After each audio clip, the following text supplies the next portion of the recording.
할렐루야, 좋은 아침입니다. 오늘은 3월 3일 목요일입니다. 오늘도 함께 말씀 묵상하시는 여러분들을 우리 주님의 이름으로 축복합니다. 여러분, 오늘도 말씀을 통해 우리에게 허락하시는 넘치는 은혜와 평강이 여러분들의 삶 가운데 함께 하시길 기도하겠습니다. 오늘 우리에게 주시는 하나님의 말씀은 누가복음 18장 18절부터 30절까지의 말씀입니다. 누가복음 18장 18절부터 30절까지 말씀, 우리 먼저 함께 말씀 보시고 또 함께 말씀 나누도록 하겠습니다. 어떤 관리가 물어 이르되 선한 선생님이여 내가 무엇을 하여야 영생을 얻으리까? 예수께서 이르시되 내가 어찌하여 나를 선하다 일컫느냐? 하나님 한 분 외에는 선한 이가 없느니라. 내가 계명을 안 하니 간음하지 말라, 살인하지 말라, 도둑질하지 말라, 거짓 증언하지 말라, 내 부모를 공경하라 하였느니라. 여짜오되 이것은 내가 어려서부터 다 지키었나이다. 예수께서 이 말을 들으시고 이르시되 내게 아직도 한 가지 부족한 것이 있으니 내게 있는 것을 다 팔아 가난한 자들에게 나눠주라. 그리하면 하늘에서 내게 보화가 있으리라. 그리고 와서 나를 따르라 하시니 그 사람이 큰 부자이므로 이 말씀을 듣고 심히 근심하더라. 예수께서 그를 보시고 이르시되 재물이 있는 자는 하나님의 나라에 들어가기가 얼마나 어려운지 낙타가 바늘귀로 들어가는 것이 부자가 하나님의 나라에 들어가는 것보다 쉬우니라 하시니 듣는 자들이 이르되 그런즉 누가 구원을 얻을 수 있나이까? 이르시되 무릇 사람이 할 수 없는 것을 하나님은 하실 수 있느니라. 베드로가 여짜오되 보옵소서 우리가 우리의 것을 다 버리고 주를 따랐나이다. 이르시되 내가 진실로 너희에게 이르노니 하나님의 나라를 위하여 집이나 아내나 형제나 부모나 자녀를 버린 자는 현세에 여러 배를 받고 내세에 영생을 받지 못할 자가 없느니라 하시니라. 아멘. 아멘. 우리가 어저께 함께 묵상했던 누가복음 18장 9절부터 17절까지 말씀 가운데 그 뒷부분의 말씀은요, 어린아이를 예수님께서 말씀하시면서 누구든지 어린아이와 같지 않으면 하나님의 나라를 받을 수 없다라고 말씀하셨죠. 어린아이들과 같은 그 순수한 마음, 어린아이와 같이 변질되지 아니하고 정직하고 또 순결한 마음, 하나님의 나라가 그들의 것임을 예수님께서는 말씀해 주셨습니다. 오늘 본문 말씀으로 돌아와서요, 오늘 본문 말씀에는 그러한 하나님의 나라, 영생에 대해서 정말 직접적으로 단도직입적으로 질문을 하며 예수님을 찾아온 한 관리에 대해서 소개하며 말씀이 시작이 됩니다. 오늘 누가복음의 말씀에서는 관리다라고 소개하고 있지만 다른 복음서에서는 청년이다라고 부자 청년이다라고도 소개를 하지요. 그리고 그는 예수님께 직접적으로 물어봅니다. 선한 선생님이요, 내가 무엇을 하여야 영생을 얻겠습니까? 아마 많은 사람들이 이 질문을 가지고 살아가는 것 같습니다. 내가 뭘 해야 구원받을 수 있지? 내가 뭘 해야 영생을 얻을 수 있지? 아무리 믿음으로 간다 하더라도 그래도 그냥 믿으면 그냥 구원받는다라는 게 솔직히 받아들여지지 않는 사람들이 많이 있는 것 같습니다. 착하게 살아야지, 믿어야지요. 하지만 그리고 착하게 살고 열심히 교회 다니고 전도도 많이 하고 선교도 많이 다니고 헌금도 많이 하고 그렇게 해야지 천국에 갈 자격이 생기는 게 아닙니까? 라고 생각하는 사람들이 많이 있죠. 오늘 본문에 등장하는 이 젊은 부자 청년, 이 관리처럼 여러분 우리는 구원을 우리의 어떠함, 우리의 행함과 연결해서 이해하려고 하는 그러한 경향이 우리 안에 있습니다. 이 청년이 바로 그런 생각을 가지고 예수님을 찾아왔죠. 선한 선생님이라고 예수님을 불렀을 때 예수님께서는 이렇게 대답하세요. 나를 선하다 일컫느냐? 왜 나를 선하다 말하느냐? 오직 하나님 한 분 외에는 선한 이가 없느니라. 여러분 여기서 우리는 캐치해야 될 것이 있습니다. 우리가 생각하는 선함은 하나님의 기준에 비추어 봤을 때 전혀 선한 것이 아니다라는 거죠. 선함에 대해서 말하고 싶습니까?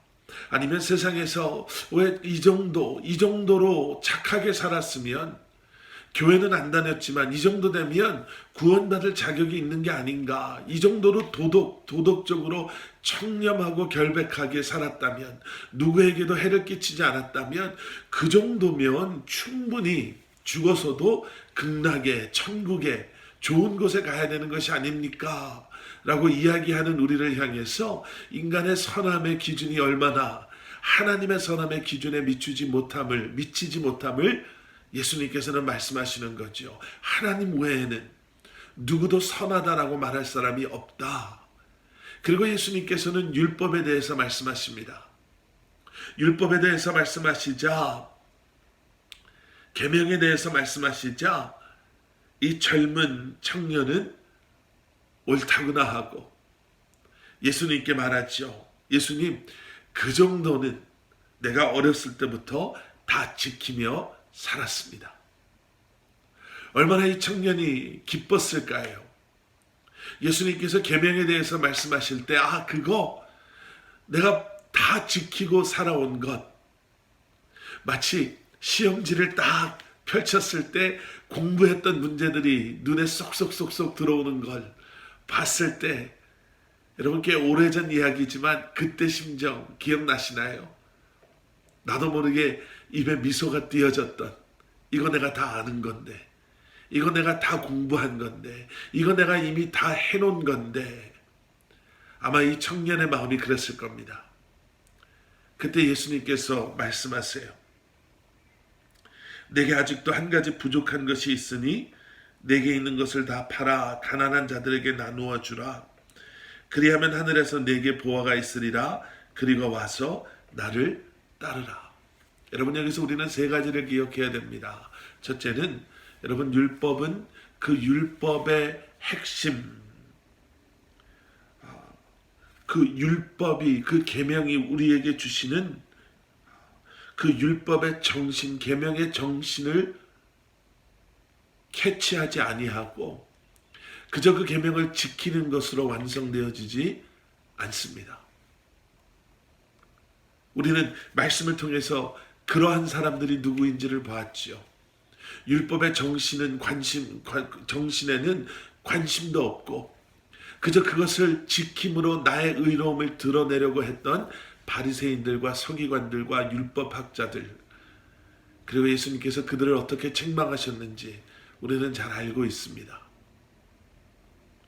율법의 정신, 그 율법을 주신 이유를 여러분 우리는 잊어서는 안 될 것입니다. 그리고 또 한 가지는 이것이죠. 예수님께서는 이 젊은 청년에게 이렇게 말씀하심으로 다시 한번 우리가 기억해야 되는 것이 무엇인지를 보여주십니다. 내 것을 다 팔아 가난한 자들에게 나누어 주라. 이 말씀은 내 이웃을 내 몸과 같이 사랑하라 라는 말씀이죠. 그리고 나서 나를 따르라 라는 것은 어쩌면 내 마음과 정성과 내 힘을 다하여 여호와 하나님을 사랑하라 라는 말씀일 것입니다.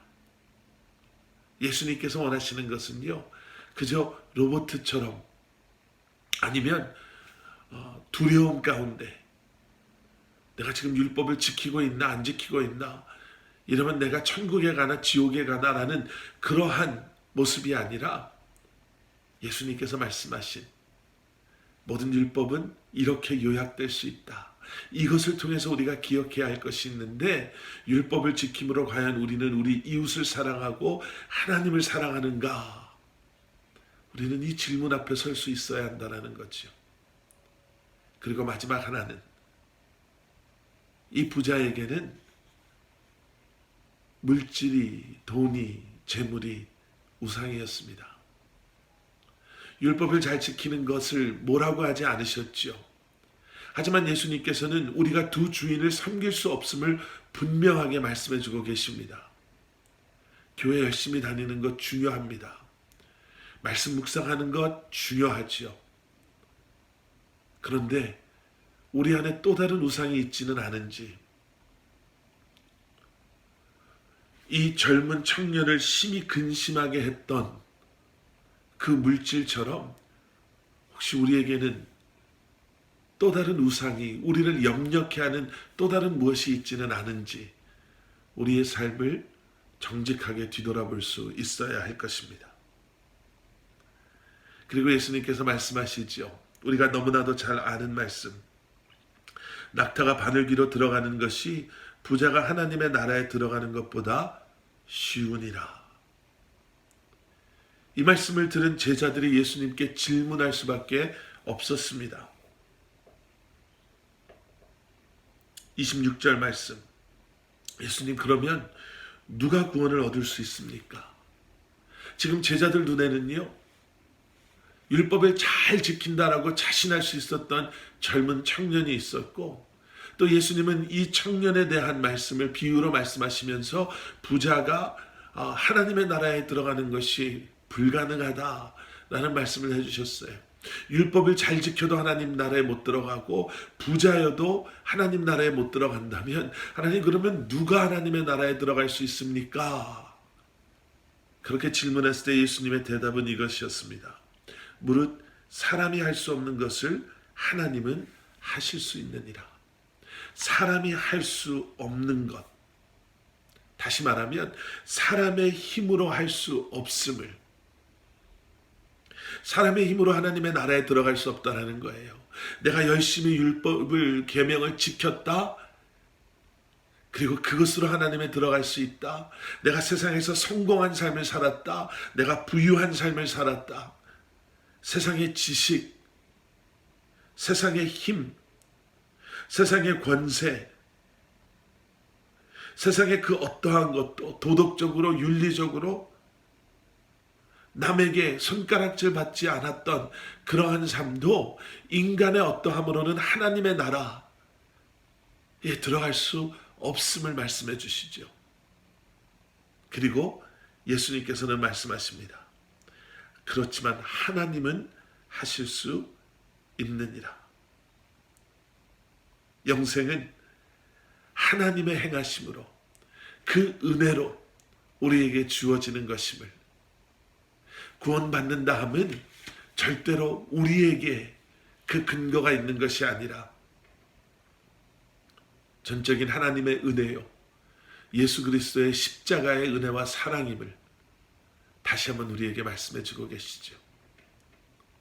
여러분, 신앙생활을 오래 하면서 혹시라도 우리 안에 그러한 오해는 있지 않습니까? 아니면 오늘 이 영상을 보시는 여러분들 가운데는 아직도 구원의 확신이 없지는 않으십니까? 사람이 할 수 없는 그 일을 하나님께서 행하셨고, 이제는 그 하나님의 행하심, 독생자 예수 그리스도를 이 땅에 보내시고 예수님께서 우리의 죄를 대신하여 십자가에 죽으시고 죽음을 이기시고 부활하심으로 더 이상 우리가 죄와 사망의 노예로 남아있는 것이 아니라 우리가 그 주님을 바라보고 믿음으로 주님을 내 구주이심으로 고백할 때, 여러분, 하나님의 나라가 우리에게 임하는 영생의 약속이 이제 우리의 것이 됨을 우리가 다시 한번 확신하고 살아갈 수 있는 줄 믿습니다. 우리 함께 기도하시겠습니다. 사랑의 아버지 하나님, 다시 한번 주님의 은혜와 사랑, 다시 한번 우리를 향한 아버지 하나님의 그 크신 사랑을 기억하며 주님의 이름을 높여드립니다. 구원의 확신을 가지고 살아가는 우리의 삶이 이제는 아버지 하나님 그러한 주님의 마음에 합당한 삶 되게 하여 주시고, 오늘 이 시간 아직도 예수 그리스도를 인격적으로 만나지 못한 분들 계시면 주님 믿음으로 우리의 죄를 회개하고 예수 그리스도를 바라보며 그 십자가의 은혜가, 십자가에 죽으시고 부활하심이 나의 죄를 위하심을 다시 한번 기억함으로 주님 앞에 온전히 나아가는 저희들 되게 하여 주시옵소서. 예수 그리스도 이름 받들어 간절히 기도드렸사옵나이다. 아멘.